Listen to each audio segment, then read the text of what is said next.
That sets the stage for a very different trajectory for both nations. It does. The late 19th and early 20th centuries are going to be a time of, well, immense change, with both Korea and Japan undergoing rapid modernization.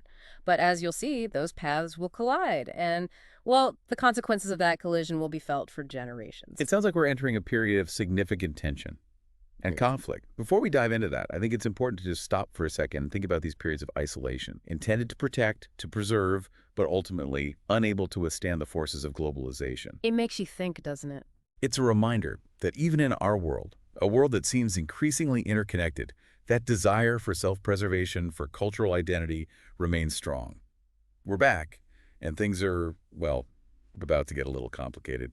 We left off with Korea and Japan facing the pressures of a rapidly modernizing world. Japan seemed ready to embrace those changes, but Korea was a bit hesitant, right?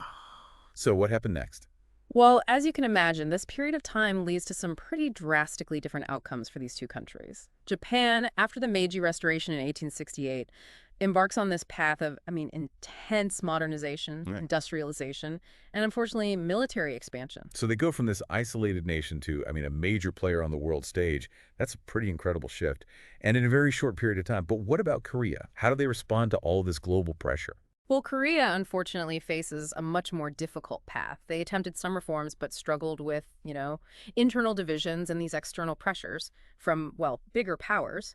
And it's tough to talk about, but in 1910, Korea is annexed by Japan, beginning a period of colonial rule that, well, it lasts for 35 years. That's a devastating turn of events.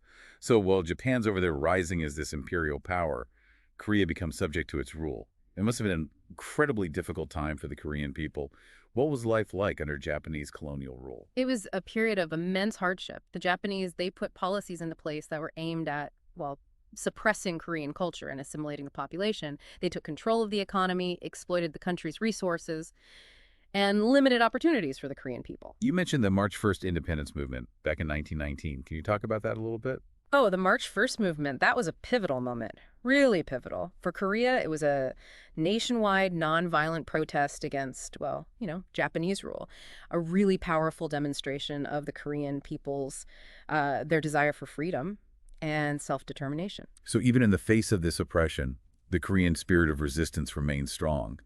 That's inspiring. But this period of Japanese colonial rule, that casts a long shadow, doesn't it? Yeah.